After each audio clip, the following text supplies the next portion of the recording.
වටරවුම අසල විරෝධතාවය මේ ආකාරයෙන් අදත් පැවැත්වෙනවා. පද්ධති වෙනසක් ඒ ඇස්සේ බොරු කියලා මාට්ටු වෙච්ච රනිල් පුවරු ප්‍රදර්ශනය කරගෙන ලස්සනට මේ රටේ මිනිස්සුන්ගේ අදහස් ඒ නිර්මාණශීලී ජනතාවගේ අදහස් ඉදිරිපත් කරමින් මේ ආකාරයෙන් ඔවුන් අද දිනෙත් විරෝධතාවයේ නියැලෙනවා. මේ සාමකාමී විරෝධතා හැමදාම මේ ආකාරයෙන් පාරට එන්නේ ඇයි? මේ රටේ පාලකයෝ මේ රටේ මිනිස්සුන්ව හැමදාම ගොනාට ඇන්දුවා.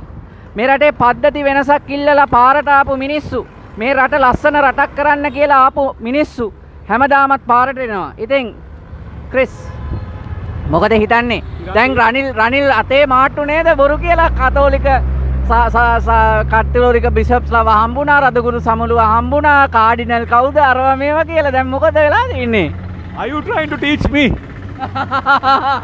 Are you trying to teach me? ඔයා කියන්නේ මොකද සිංහලෙන් කියන්නේ? ඔයා මට උගන්වන්න හදනවා. උගන්වන්න හදනවද කියලා. ඒකනේ රනිල් කිව්වේ. සුබ සන්ධ්‍යාවක් චිරන්ත. අද අපි ලිබර්ටි වටරවුමේ රැස් වෙලා ඉන්නේ සුපුරුදු පරිදි වගවීම සහ පද්ධති වෙනසක් වෙනුවෙන්. මම හිතන්නේ මේ සතියේ ඔක්කොමලා දැක්කා මේ ජාත්‍යන්තර ඉස්සර වීරයෙක් කියලා තමාම මම පාවගත්ත සහ එයා වටේ ඉන්න අර මහින්දානන්දලා ඒ වගේ කට්ටියට වීරයෙක් වෙන රනිල් වික්‍රමසිංහ ගේ මේ පිටරට ජර්මන් DW ආයතනයේ මාධ්‍ය ආයතනයේට ගේ මේ එතන ඒ තිබ්බ ඉන්ටර්විව් එකේ කතා කරපු විදිය ඇත්තට අපි රාජනායකයෙක් හැටියට මම නම් දැකලා නැහැ වෙන රාජනායකයෙක් එහෙම කතා කරනවා. මේ අපි කිම් ජොන් උන් දැකලා තියෙනවා. අර උතුරු කොරියාවේ ජනාධිපතිත් ওই විදිහට තමයි කතා කරන්නේ මාධ්‍යයට. එලා අන්තිමේදී හිරෙත් දාලා තමයි යන්නේ මාධ්‍ය විදිහට ගෙදර යන්න දෙන්නෙත් නැහැ. චිරන්ත ඔතන ගොඩක් පරස්පර දේවල් එයා කිව්වා. එක දෙයක් දැන් මේ ඒ කියන්නේ මේ මොකද කියන්නේ පද්ධති වෙනසක් වෙනුවෙන් ඉන්න අපි මේවා පොඩ්ඩක් අධ්‍යයනය කරනවා චිරන්ත. මේ වගේම දෙයක් අපි දැක්කා මේ රනිල් වික්‍රමසිංහ ජනාධිපති කරාම මං හිතන්නේ යා ඉස්ලාම ගියේ ගංගාරාමේ පන්සලට. ගංගාරාමේ පන්සලේ ගිහිල්ලා මේ එතනින් එළියට එනකොට මේ විදේශික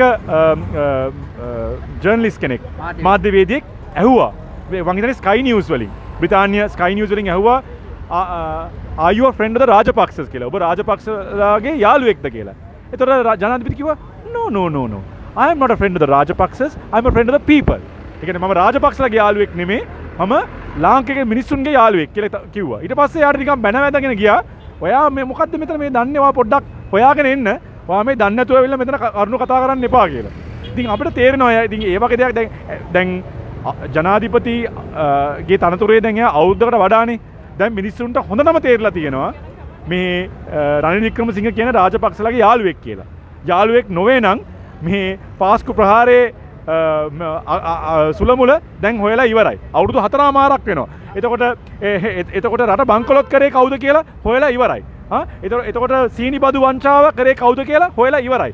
ගූ පොහොර නැවට ඩොලර් 6.9ක් ගෙව්වේ කවුද කියලා ඩොලර් මිලියන. හරිද? ඉතින් මේ තෙල් පෝලිං වල මිනිස්සුන්ට ඉන්න වෙලා මිනිස්සු 7 දෙනෙක් මැරුණේ ඇයි කියලා හොයලත් ඉවරයි. එතකොට ගෑස් ප්‍රමිතියෙන් තොර ගෑස් ගෙනල්ලා මිනිස්සු මැරුණා. ආයතන වලට අලාභානි වුණා. හරිද? මේ ඒ වගේ ප්‍රශ්න නිසා විදේශිකයන් ලංකාවට ආවෙත් නැහැ. ඒවා ඒකේ සුල දැන් ඒකට කෙලින්ම සම්බන්ධයි කියලා හිටපු පාරිභෝගික ආයතනයේ මේ ඩිරෙක්ටර් කවුද තුෂාන් ගුණවර්ධන කිව්වා බන්දුල ගුණවර්ධන සම්බන්ධයි කියලා. CID එකෙත් එයා දැම්මා පැමිණිල්ලක්. අද වෙනතුරු මුකුත් වෙලා නැහැ. ඉතින් ඇත්තට ඒ පිටරට මාධ්‍යවේදියා අහපු එක 100%ක් හරි.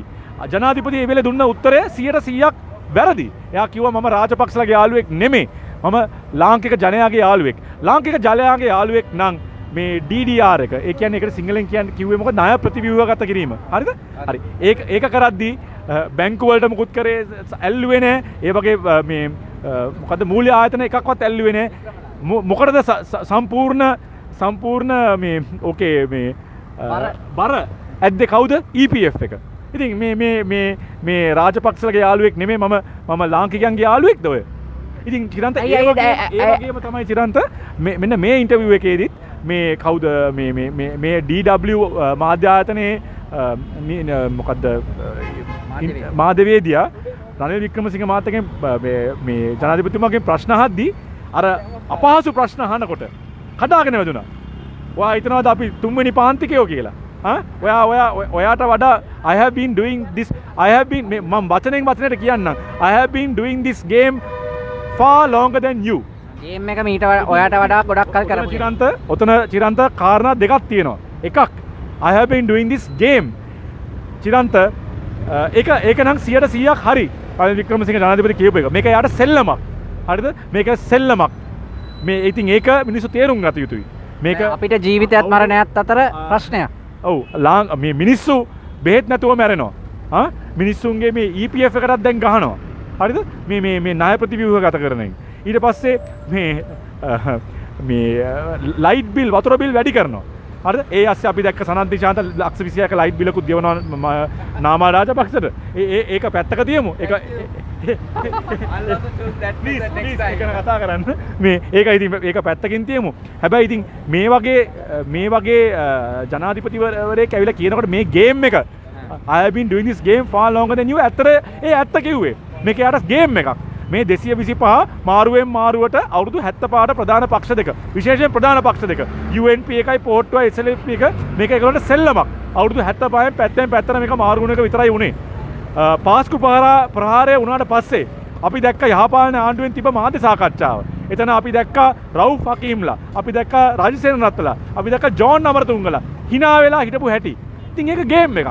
ජෝන් අමරතුංග ඒ වෙලාවේ මොකද්ද කිව්වේ UNP ගේ අමාත්‍යවරයා? මොකද්ද කිව්වේ? හරි දැන් මේ නිස්සු බැරිලා ඉවරයි. මේක වෙලා ඉවරයි. ඒක තමයි ඒගොල්ලොන්ගේ කොච්චර ඒගොල්ලොන් මේක කොච්චර සීරියස්ලි. ඒ කියන්නේ කොච්චර ඒගොල්ලොන්ගේ වගකීම. බරපතලකම තේරෙනවා. තව එකක් චිරන්ත මේ ජනාධිපතිගේ මේ ස්ටේට්මන්ට් එකෙන් එයා කිව්වනේ I have been doing this game for longer than you කියලා. ඔබට වඩා මම මේ සෙල්ලම කරනවා. දෙවෙනි එක උතන කියන්න තියෙන්නේ එයාම කියනවා එයා මේ ගේම් එක සෑහෙන කාලයක් කරනවා. හරි ජනාධිපතිතුමනි ඔබ කියපු එක හරි. ඔයා අවුරුදු 45ක් මේ පාර්ලිමේන්තුවේ. ඔබ අවුරුදු 73ක මහල්ලෙක්. හරිද? විවේක අරගෙන මේ රිටායර් වෙලා ඉන්න ඕන වෙලාවක තමයි ඔයා මේ I have been doing this for far longer than you කියලා කියන්නේ. ඒක නිසා තමයි අපි දිගින් දිගටම කියන්නේ දැන් මේගොල්ලෝගේ කාලේ ඉවරයි. මේ මහල්ලන් පාර්ලිමේන්තුවෙන් එළියට අපි දාන්න ඕන. තරුණ කට්ටිය අපිට අවශ්‍යයි පාර්ලිමේන්තුවේ. හරිද? මේ ඔන්න මෙන්න මැරෙන්නේ එක කකුලක් මේ මොකද්ද වලපාය ගොඩපාය. ඒකනේ කියන්නේ. ඒ වගේ කට්ටිය අපේ ජීවිත ගැන තීරණය ගන්නද?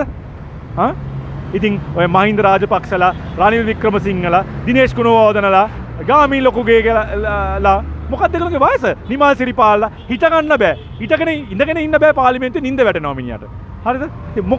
මේ වගේ කට්ටියද අපි වෙනුවෙන් කතා කරන්න ඉන්නේ පාර්ලිමේන්තුවේ. අපි දැක්කනේ අපේ සල්ලි වලින් ජර්මනියට ගියා මේ දූත කණ්ඩායම නිමල් සිරිපාලා ගිහිල්ලා එයා එතන නැහැ. කාමරේ නිදි වෙන්නේ නැති. ඔන්න අපේ සල්ලි වලින් යන ඉතින් මේ වගේ කට්ටිය ජනයා තේරුම් ගන්න ඕන මේක දැන් ඇති. හරිද? බුද්ධිය පාවිච්චි කළා කරුණාකරලා ඊළඟ පාර ඡන්ද දෙන්න. ඔය ගොඩක් කට්ටිය කිව්වා give Ranil a chance. රනිල්ට chance එකක් දෙන්න. රනිල් අර වෙන කවුද ඉන්නේ? මං හිතන්නේ මේ ගොඩක් කට්ටියගේ ඇස් ඇරුණා, කටවල් ඇරුණා මේ DW මාධ්‍ය ආයතනයේ ඉන්ටර්විව් එක අහන් ඉන්නකොට පුදුම හිතුණා මේ අපේ මේ සෑහෙන ජාත්‍යන්තර ඉස්සරහා ප්‍රජාව ඉස්සරහා මේ මොකද්ද පිළිගැනීමක් තියෙන ජනාධිපතිද කියලා. ගොඩක් කට්ටිය වීලුත් කරනවා මේ අපේ ජනාධිපති ගැන. දැන් කියනවා මේ ණය ගන්න යනකොට විදේශික කට්ටිය දෙකට තුනට නැවිලා යන්නේ. හැබැයි මේ විදේශ මාධ්‍ය ආයතනවල ඉස්සරහා නම් මේ ලොකු ටොක්ස් කියලා. ඒක ඇත්තයි. ලංකාවේ සමාජ මාධ්‍යට බයයි. ලංකාවේ සමාජ මාධ්‍යට බයයි. ඉතින් චිරන්ත අපි හැමදාම කියන එකෙන් මම නවත්තන්නම්. ලංකාවේ පද්ධති වෙනසක් අවශ්‍යයි. ඒකෙන් පොඩි දෙයක්. එතන මේ ජනාධිපති නෙමෙයිද කිව්වේ ස්කොට්ලන්ඩ් යාර්ඩ් විමර්ශනයක් කරනවා කියලා ජූලි 18 ජූනි 18 2022 එයාම නෙමෙයිද කිව්වේ ස්කොට්ලන්ඩ් යාර්ඩ් විමර්ශනයක් ගේනවායි කියලා. ගේ කරන්න එයා ලෑස්ති කියලා. දැන් එයාම නේද කියන්නේ ඒක අනිත් පැත්තට. චිරන්ත මම කියන්න ඕනේ නැත්නම් මම ඊට පස්සේ මම නිහඬ වෙන්නම්. තව කට්ටිය ඉන්නවා මෙතන කතා කරන්න. එකක් තමයි එයා කියපු වැරදි බොරු. හරිද?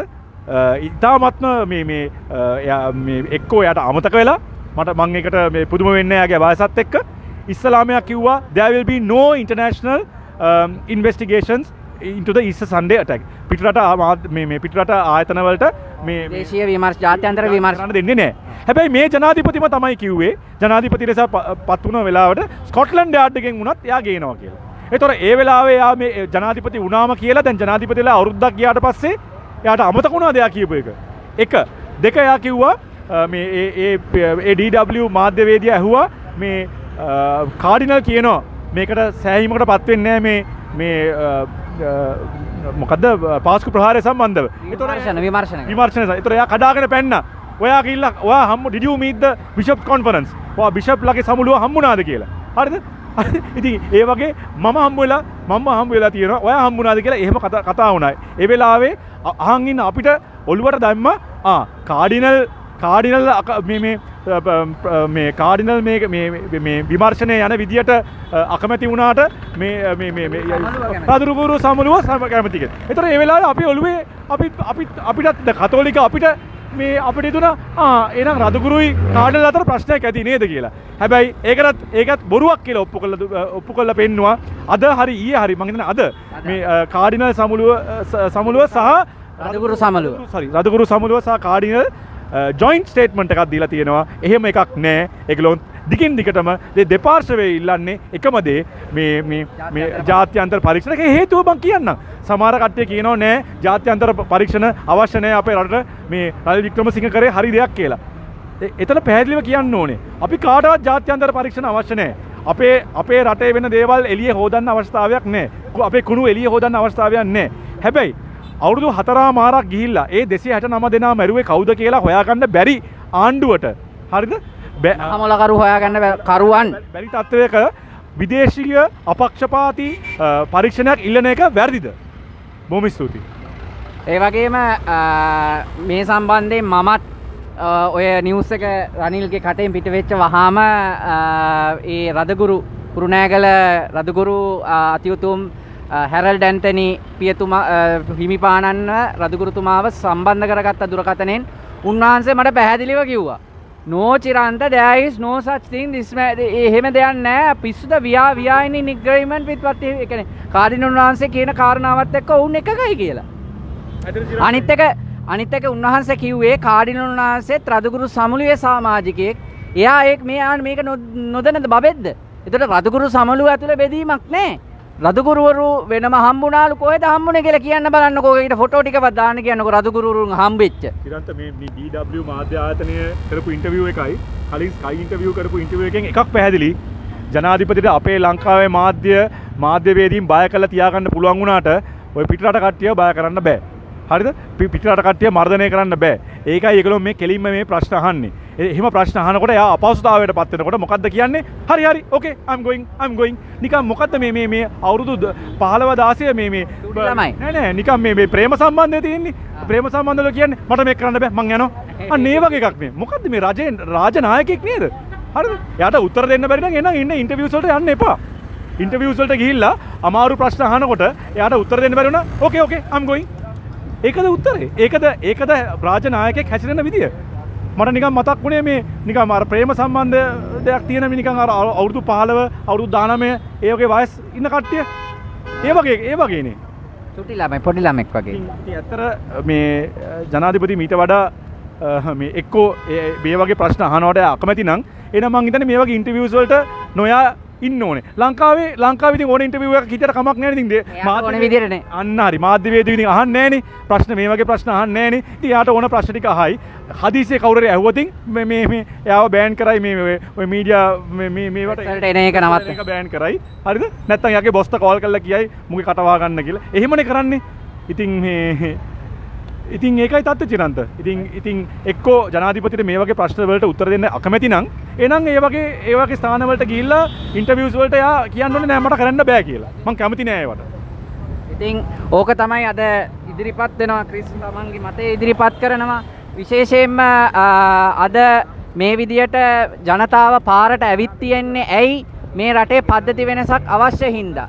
ඉතින් මොන හරි would you like to say something today? So I hope everyone saw the IMF diagnostics report. It's like a scorecard. I mean when we were in school we got these scorecards, no? So this is like a fail scorecard. WW W, yeah. So I think there were like 16 or 17 points where they found, where we had failed to, for accountability, corruption, issues of governance. This was what really strikes me is a lot of those points were what we at GGY, even at earlier during the Aragalaya, and even in this protest, we've been reiterating that there's no point having stability if they like this pseudo stability at the expense of where the corruption, rule of law, the rule of law, corruption, the procurement without, purchases using our state money without proper procurement. All of this has gone into turbo, I think. Earlier, before, last year, we had corruption, but now we've had like a turbo corruption. So, I hope people, the silent majority and the silent corporates, the chambers, people who are responsible citizens who have been sort of silenced need to realize that this is not something, as they say, this is the elephant in the room. They've been ignoring the elephant in the room, and it has now come to bite. And it's kind of shameful that when the IMF team was in Sri Lanka to do this, evaluation, so supposedly the most important, event, our guys were gallivanting, right? So there were president. It's like the rabbit and the tortoise race. So there was some. The finance. Overconfidence. Well, the president is the finance minister. The foreign minister. They were all away. So they had left it to, I think, the treasury secretary or someone to head this delegation. We should have been, this should have been given prominence, right? You have a team coming to evaluate your performance. You don't just run away and find other things to do. But overall, what is really almost, we are not astonished. But it's frightening that this same report that was, which they gave, which is great because at least they told us why we are not getting the second tranche on time. At least it's a wake-up call. Because this is what, this is really the Aragalaya in a one sheet. That's what it is. It's what we have been saying. So thank you, Shiram. And I also would like to mention about, because during the the speech, this came up about President's disastrous Deutsche Welle interview. He said there is no need for accountability, there's no need for foreign, investigations and all of that. We want to remind, even before Easter attack, we have journalists who have been killed for coming up against regimes or speaking up for the truth. There's Lasantha, there's Prageet Kanayagoda, there is, before that, of course, there was Rohan also died, right? So, but we also have a more recent case. This happened during this current regime. Broad daylight. It was all the signs of a murder. And then we hear a few days later, we hear something else. So how much can they fool us?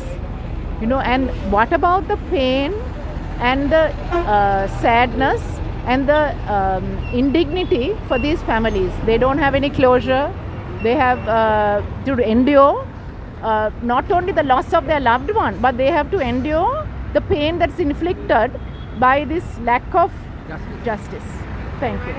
ඉතින් මේ අවස්ථාවේදී මේ ආකාරයෙන් විරෝධතා ඉදිරිපත් වෙන්නේ අපි දන්නවා මේ රටේ මේ විදියට යන්න බෑ. යුක්තිය නීතිය මේ සාධාරණ පද්ධතිය නැතුව මේ විදියට ගමන් කරන්න බෑ. විශේෂයෙන්ම අපි අද සම්බන්ධ වෙනවා ආන්ටි ටැසි එක්ක. ඉතින් මේ විදියට විරෝධතා කරන්නේ ඇයි? මේ රට මේ විදියට යන්න බැරි හින්දා. IMF එක ආරයි. මේ IMF එක අද මේ තත්ත්වයට එන්නේ ඇයි අපිට දෙවෙනි වාරිකේ නොලැබුණේ? එතකොට රනිල් පාස්ද? අද දූෂණයට විරුද්ධව කතා කරන්න පුළුවන්ද? දැන් ඔය කියන ඔන්ලයින් සේෆ්ටි බිල් එක අර මොකද්ද මාර්ග මොකක්ද යයි මොකක්ද ඒකට කියන්නේ මම නම් කියන්නේ මේ මොන පනතද සමාජ මාධ්‍ය මර්ධන පනත සම්මත වුණොත් අපිට මේ බැංකු හොරා රනිල් හොරා කියන්නවත් බැරි තත්ත්වයක් ඇති වෙනවා. ඉතින් මේක we can't even stand here holding a board now. ඉතින් ඒ තත්ත්වෙට යන්නේ නැතුව අපේ රටේ දැන් තියෙනවා මේ රට ගොඩ ගන්න වැඩපිළිවෙලක්. ඒ ගොඩ ගන්න වැඩපිළිවෙල නම් නෙමෙයි රනිල් ගාව තියෙන්නේ. රනිල් ගාව තියෙන රාජපක්ෂලාව රකින්න වැඩපිළිවෙල. ඔන්න ඔතනයි ප්‍රශ්නේ. ඉතින් ආන්ටි ටැසි මොකද හිතන්නේ මේ I don't know, Sanath, I'm really worried. Yesterday they tabled the online safety bill. Yeah, online. Okay. So Sanath, today I'm really nervous. I'm holding a board which talks about freedom of expression because yesterday they tabled in the parliament this online safety bill, which is such a terrible bill. You know, I don't think Yeah, back. so Chiranta, as I was saying, I'm very nervous about this online safety bill that has been tabled in Parliament yesterday because according to that bill, even us standing here holding a board won't be allowed, right? We can't show any form of dissent at all. You know, the government has cracked down on our physical space, right? They're not allowing protests. They keep tear gassing and all of that. Now they're trying to take away our freedoms on social media as well, you know, which is our right. You know, places like Facebook and all, they have their own restrictions. If we don't keep up with their community standards, they will ask us to remove the post. Why should the government then come and tell us to, you know, within 24 hours we must do this, we must do that? We already have guidelines, you know, on Facebook and all these other places. I mean, I'm hearing that this online safety bill is actually, you know, an act by the government to actually bring out 5 laws that are really going to curb dissent, right? When you think of the ICCPR, we've got the PTA, then we've got the ATA, then we had that rehabilitation bill, and now this online safety bill, right? Everything is to curb our voices from being heard, you know, which is very unfair, I think, you know, and I'm really worried, and I know there are people who have complained about it, and I know there are lots of people who are, you know, talking out against it. I'm hoping and praying that it will not be passed in Parliament because it's really a scary thought that people are going to monitor every single thing we say on social media. So that and the fact that we had a meltdown by the President, Chinanta, those are the 2 big takeaways from this week, which I wish we can just delete from our memory. You know, that's what I wish, but unfortunately we can't. He's supposed to be our role model, isn't it, as the head of state? So all the children watching that interview, just remember that that's not how you talk to foreign press. That's not how you talk to journalists. That's not how you talk to any other human being. That's not how you behave like a president. Never. Even normal human beings shouldn't behave like that, you know? So that's what I have to say today, Chiranta. Thank you for covering our protest. welcome and මතක තියාගන්න අපේ රටේ මේ විදිහට මේ පාලකයන්ට ඕනේ මොකද්ද Facebook එක පාලනය කරගන්න මේ රටේ මාධ්‍ය ආයතන පාලනය කළා දැන් රනිල්ම නහයෙන් අනනවා පත්තර විකිනෙන්නේ නැහැලු ජන රූපවාහිනී බලන්නේ නැහැලු ඒව ඔක්කොම මාධ්‍ය පාලනය කරගෙන මේ මාධ්‍ය වේදින්න යටපත් කරගෙන ඒගොල්ලෝගේ පවුලේ ව්‍යාපාර බවට පත් කරගෙන තියෙනවා විශේෂයෙන්ම රනිල් ටිරාන් ඔය කට්ටිය පවුලේ ව්‍යාපාර ඔය මාධ්‍ය ආයතන හරිද ඔය දේශපාලඥයෝ බරරසකගේ එහෙම තමයි ඔය විදියට වැඩ කරන්න පුළුවන්ද මං අහන්නේ ඉතින් ඒකින්ද දැන්වත් ඇහැරෙන්න වෙනවා අපිට හරිද මේ සමාජ මාධ්‍යට ගහන්නේ සමාජ මාධ්‍යත් ඒ ප්‍රධාන මාධ්‍ය ගන්නට වට ගන්න කිසිම දෙයක් නැති මිනිසුන්ගේ අර හැමදාම ලස්සන ආදර කතා බලන්න වගේ තමයි වැඩේ කරන්නේ අද ක්‍රිස් ලිස්ට් එක yeah okay ඒ වගේම දැන් මේ විදියට අපි අද නම් අපිට ලයිට් උත් වැටිලා තියෙනවා ගොඩක් හොඳයි ඉතින් ක්‍රිස් අවසාන වශයෙන් අපි මොකද හිතන්නේ දැන් මේ ඔබතුමා ලිස්ට් එකක් හැමදාම කියවනවා කොහොමද ලිස්ට් එකේ දැන් අපි දැක්කා මේ මහජන බැංකුව අදත් නිවේදනයක් ඊයේද කොහෙද නිවේදනයක් දාලා තියෙනවා එහෙම දෙයක් නැහැ එහෙම ණය කපා හැරලා නැහැයි කියලා නැහැයි කියලා ඒතකොට මොකද ඒගොල්ලෝ කරන්නේ ඒකට ඒක වෙන මේකක් අනේ මන් දන්නේ ඒක දැන් එතකොට අනිත් පැත්තට අපි දැක්කා ඔබ අපි මේ කියන ලයිස්තුව ක්‍රිස් ඔයා හැමදාම මෙහි ඉඳන් කියන ලයිස්තුව මෙතන හා තිමිරිගස්සේ ඉඳන් කියන ලයිස්තුවේ ගොඩක් දේවල් IMF රිපෝට් එකෙත් තිබුණා. හරි. ඉතින් ඒ හින්දා මම හිතනවා ජනතාවගේ මතය අපි ඉදිරිපත් කරලා තියෙනවා ඉතාමත් පැහැදිලිව. දැන් පාලකයෝ තමයි ජනතා මතයේ නැත්තේ. පාලකයෝ ඉන්න රාජපක්ෂලා රකින්න මතය.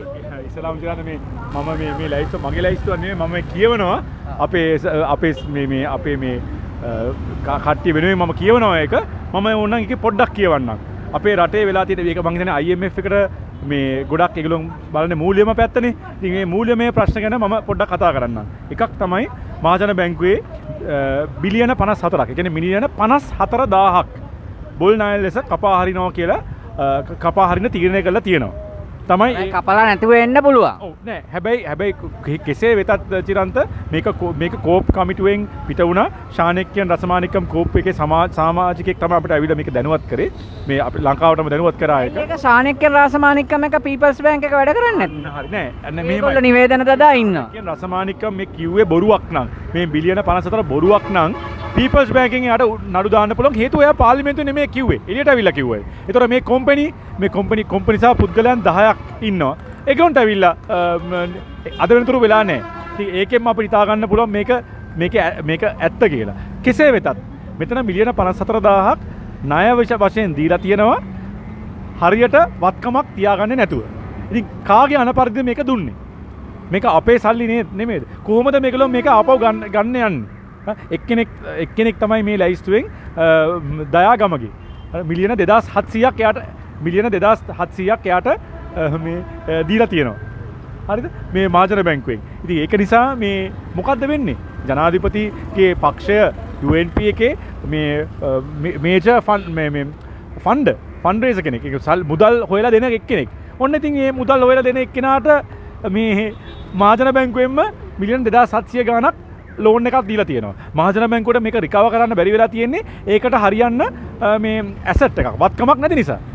ඉතින් දැන් මෙහෙම ගිහිල්ලා අන්තිමේදී මේක කෝප් කමිටුවේ වාර්තාවේ නම් කිව්වේ මේක බොල් ණයක් කියලා. හරිද? අද වෙනකන් ඒක වෙනස් වෙලාද අපි දන්නේ කෝරත් මේකට ගෙවා ගන්න විදියක් නැහැ මේක. දෙක. හැබැයි මෙයා ගෙවයි දන්නේ සනත් නිශාන්ත ඩොග් ගාලා ඇවිල්ලා ඔන්න අපි ගියා මහජන බැංකුවට ගියා ඔන්න අපි ගෙව්වා මෙන්න රිසිට් එක කියලා කියයි දන්නේ මිලියන 54000ම ගෙවලා ශාන්ත ඉතින් අහන් ඉන්නවනම් මට කාර්යයක් මං ගන්න ආසයි ඒකේ ලීසින් වාර එක දෙක තුනක් යාට ගෙවන්න පුළුවන්ද කියලා මං අහන්න කැමතියි ඒ ඉතුරු ටික මං ගෙවාගෙන යන්න පළවෙනි වාර එක ටික ගෙවන්න පුළුවන්ද කියලා ඕවා වීලුනේ චිරන්ත මිනිස්සුන්ට මේ එයාට ඇත්තට මේ නාමල් රාජපක්ෂගේ බිල ගෙවන්න කී දෙනෙක් ඉන්නවද මේ බිල් ගෙවා ගන්න බැරුව ලයිට් කපාගෙන ඉන්නකට ඉස්සලා මිනිස්සු කී දෙනෙක්ගේ දුප්පත් මිනිස්සු කී දෙනෙක්ගේ ලයිට් බිල් ගෙවන්න තිබුණාද ඔය ලයිට් බිල කතා කරන ඉස්සලාම නාමල් රාජපක්ෂ කිව්වේ එහෙම බිලක් නැහැ මම දන්නේ නැහැ හරිද තමයි ඉස්සලාම කිව්වේ පස්සේ දැන් බිලක් හොයාගෙන එතකොට කියලා තියෙනවා මේ බිල ඒ කනෙක්ෂන් එක යාගේ වෙඩින් එකට කනෙක්ෂන් එක අරන් තියෙන්නේ ජනාධිපති ආරක්ෂක අංශයෙන්ද ඒ වගේ ඉතින් කොහොම ඇයි ජනාධිපති ආරක්ෂක අංශයෙන් හරි ජනාධිපති සම්බන්ධීකරණ අංශයෙන් මොකටද නාමල් රාජපක්ෂගේ මේ වෙඩින් එකට මේ ලයිට් කනෙක්ෂන් එකක් ගන්නෙ මොකද්ද මේ විතර වෙන්නේ ඉතින් අපිට හිතා ගන්න බැහැ මෙතන මොකද්ද වෙන්නේ කියලා දැන් ඉස්සලා කිව්වා එහෙම එකක් නැහැ කියලා දැන් කොහොම හරි සදත් නිශාන්තේ ලිස්ට් එක හොයාගෙන ගෙවලා ඉතින් දෙවෙනි එක මහා බැංකු වංචාව බිලියන 12ක් එතන තියෙනවා. නෑ අර පොතක් ලිව්වා මහා බැංකුව වංචාවක් නෑ කියලා. මොකද මේ සුජීව සේනසිංහද කොහෙද? ෆුට් නෝට් කල්ලි කියලා කතාවක් ආවේ. සීනි වංචාව බිලියන 15.9ක්. හරිද? සුදුලුණු වංචාව. හරිද? බාල ගෑස් උයන ගෑස් ලංකාවට ගෙනල්ලා මේ මිනිස්සු 7 දෙනෙක් මැරුණා එක්ස්ප්ලෝෂන්ස් තිබ්බ නිසා පිපිරීම් තිබ්බ නිසා. එතකොට බාල පෙට්‍රල් ලංකාවට ගෙනාවා. ලංකාවට. හරිද? ඒකෙන් මිනිස්සු මේ බාල තෙල් මිනිස්සු පෝලිං වල මැරුණා. හරිද? චීනයෙන් ගෙනාපු මේ ප්‍රමිතියෙන් නැති පොහොර අපි ඒ වෙලාවේ කිව්වේ ගූ පොහොර නැව. ඒකට ඩොලර් මිලියන 6.9ක් ගෙව්වා වන්දි හැටියට. ඒතර මෙයා කවුද අපේ ඒ වෙලාවේ ඇමති හිටියේ කවුද? හරි මට යාගේ නම මතක නැහැ මම කියන්නම් මට නම එයි. එතකොට අර එක්ස්ප්‍රෙස් පර්ල් ඩිසාස්ටර් එක. ඉතින් මේ වගේ ප්‍රශ්න මූල්‍යමය ප්‍රශ්න ගොඩක් තියෙනවා චිරන්ත. ඒවට ජනාධිපතිට ඇත්තට මේවා හොයනවා නම් ඇත්තට මේවා ගැන මේක මේ රට හරි පාරට දාන්න හදනවා නම් ඉස්සලාම මේවා වල් කියන්නේ කවුද කියලා හොයන්න ඕන.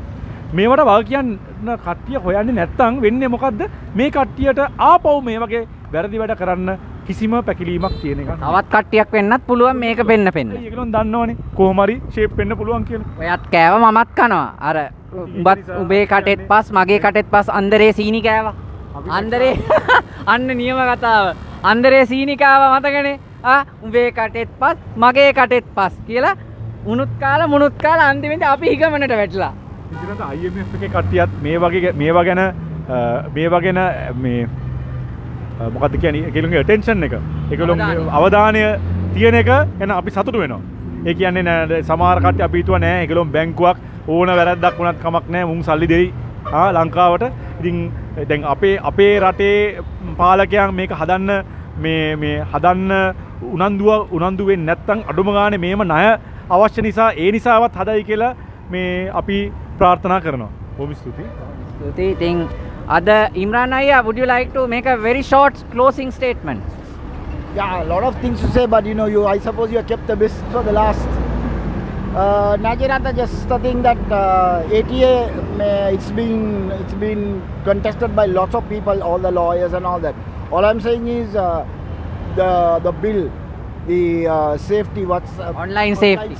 I mean, do you think this government is doing a favor to the children of the future, and they are doing the nation a favor? They are all scared, and they are just suppressing. They are just oppressing freedom of speech by way of bringing out this bill. It's nothing but that. It's not because of the love of the nation. It's because they are so bloody scared. The very president who said Facebook is a must when he was in the opposition and he was going on, he's on record saying that no, we can't allow. And he goes on to the seat and he says, no, we can't allow Facebook and other things. What nonsense is he talking about? I mean, I don't want to talk about the way he conducted himself with the DW journalist. I mean, it's really pedantic. Ice cream na kila kaya gana wage. I mean, it's crazy. Chuti lama. Chuti babek. No, look at but look at other people. You are Mandela Koma Hasarina, how Jaishankar, Indian foreign minister, how Narendra Modi is better. Yes, sir. Tevakar Narendra Modi not better. Atuganda what in absolutely.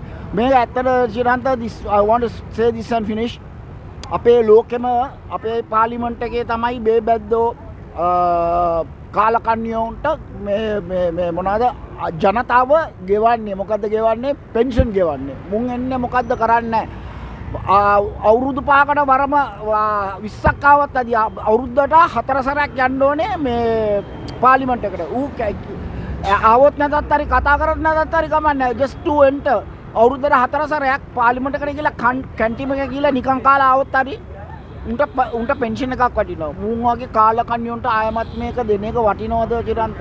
මේ system change කියන්නේ මේව මාරු කරන්න ඕනේ. නැත්තම් මේ බේබැද්දෝයි මේ කාලකන්නියෝ ටිකයි බොරුවට ඇවිල්ලා කෑ ගාලා දිනාගෙන මොනවද කරන්නේ මේ මිනිස්සු? මෝඩ අපිව මෝඩන්ට අන්දනවා. එච්චරයි කරන්න තියෙන්නේ. So I mean people have to think wisely and use their franchise very sensibly and not vote these same people in because they are not going to do anything.